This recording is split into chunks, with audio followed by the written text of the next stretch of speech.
Before Oregon became a state, there were the lash laws, which dictated that if a black person lived here, they would be publicly whipped every 6 months until they chose to leave. The restrictions on black folks living here was something in our Constitution until 2001. If something happens, don't call the police, we'll take care of it ourselves. Because they come, somebody gonna die.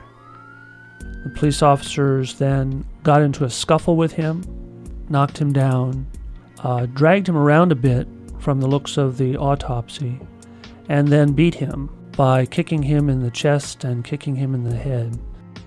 Ultimately, Aaron Campbell decided to come out with his hands up. Subject walking out. Compliant so far. Compliant so far.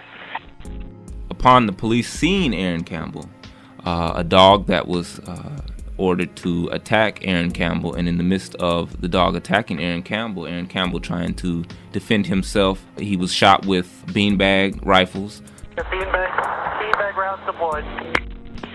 Beanbag deployed. Beanbag rounds deployed. Shots fired. Lethal force. He's down.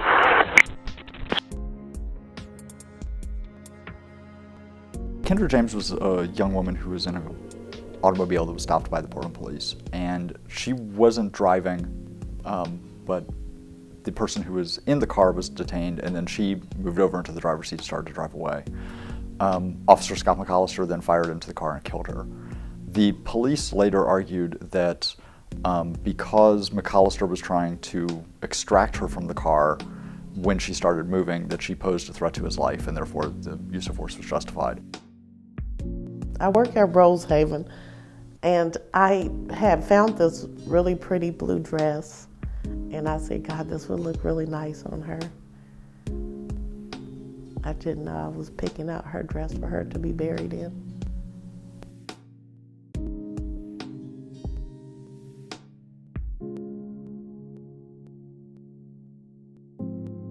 Pete noticed is driving in his mother's car. Two police officers who were gang enforcement officers said that he failed to signal when he moved into another lane of traffic. The police spotted him, saw a young black man wearing a hooded sweatshirt in a car, and decided that he, as the police report put it later, looked like he might be a gangster. And so to be a young African-American man with a hoodie in these police officers' mind, he must have been a gang member. Turned out later, Otis had no gang affiliation, no criminal record. There was no obvious reason to think this, aside really from his race.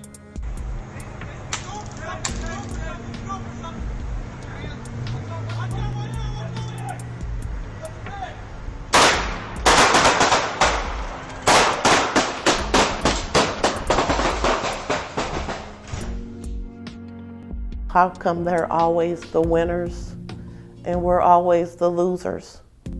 We fight for our rights, and our rights still not being taken care of. We've all been in situations with police where we had no power and the police had all the power, and it's not a good feeling, and just realizing that we actually do have power to control what's happening in a situation, and we really wanted to take that power into our hands and use it. Our goal was basically a world without police, and whether that took the form of destroying the existing institution and putting some new arrangement for taking care of public safety that didn't rely on constant surveillance and ubiquitous violence, or whether that took the form of changing the existing institution so radically that it would really not resemble at all the institution that we presently have, we were fairly indifferent about. People have a problem even thinking outside of the box at all, thinking,